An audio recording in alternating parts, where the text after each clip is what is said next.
Hey everybody, Vince Ingenito here. I am here with my man, Jose Otero. How are you doing? Vince? I'm good. Yeah, we're doing great. Today was a big day. There's a big Destiny live stream, lots of exciting new information, a lot of things to kind of call out of the group. So let's kind of break down all the things that people kind of need to know. Right? Oh, absolutely. So the first thing, the big thing I feel like, is that you'll be able to upgrade your existing exotic and legendary weaponry. It's not going to be the Dark Below all over again. Let's talk about that. Hallelujah. Yeah, so if you remember from Dark Below, you know that the upgrade path was only limited to exotics and it required resetting progress. It seems Bungie has put together, obviously from the vocal community, that was not a good thing. So you will be able to upgrade to the new damage threshold for all gear, legendary and exotic. And there are different materials required in that process. Like if it's legendary, there's a new resource you have to use. If it's the exotic, it's some other common materials and an exotic shard. So say goodbye to those woes. No, right? that's great.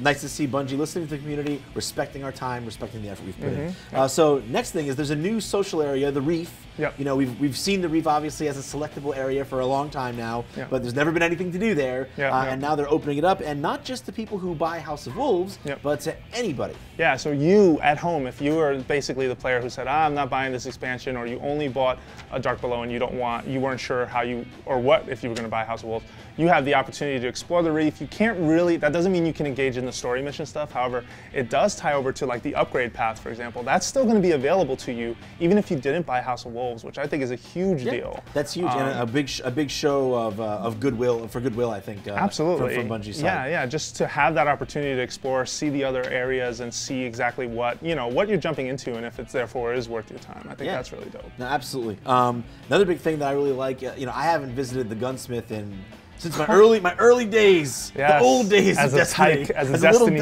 tyke, Guardian tyke. Yeah. I haven't touched it. So now they're making it so that you can you can reforge now on legendaries. Yes, the idea of reforging isn't necessarily new. I know that Iron Banner had some opportunities to reforge equipment, and it seems like the gunsmith is now your way to do that, and that's cool because he's one of the few NPCs that it's like, well, nice to see you. Yeah, you just go by him on your way to the Cryptarch and go, yeah, it's nice to see you, bro. Like, I'm gonna keep going.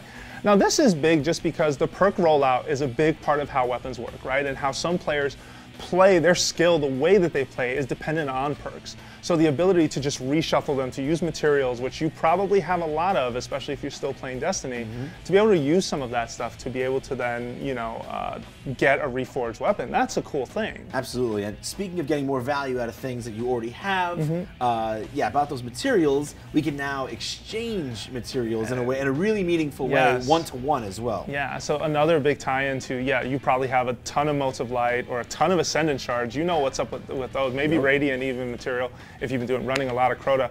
So now you go over to the speaker. The speaker allows for exchange rates of 1-to-1. There are some Glimmer requirements tied to that, or you can just sell them for flat-out Glimmer, or even acquire some Motes of Light, which is really cool. That's ultimately important because the way the upgrade system works and the way all of these other systems seem to be working, it's all about sort of streamlining that economy, of making it something that you're not staring at your vault space or at your inventory and going, why do I have like 300 weapon parts and nothing to do with them? What is all this garbage? Yeah, like finally there is some sort of use to that stuff, and so that's really cool to finally have a sort of a way to get rid of the excess. Sure. It feels like in a lot of ways they were figuring out the economy and the progression systems, and there was all these different resources they had to add and then subtract and make redundant at certain points. So it's nice to see them cleaning that stuff up. Yeah, absolutely. Now, a big part of House of Wolves, and this is what people look for in any big expansion, they want new gear, they want new NPCs, and then they want new quests and new endgame type of activities. So we know that House of Wolves doesn't have a raid. They've said that, and a lot of people are really upset about that. But let's talk about some of the new NPCs that are being added and what kind of endgame stuff they have. Absolutely. So you have Petra, who she is sort of the main story. She's basically your gateway to a lot of the story content behind House of Wolves. So House of Wolves involves a betrayal, it involves a fallen house, it involves upsetting the queen, who, if you remember from the Reef, is not very nice to begin with.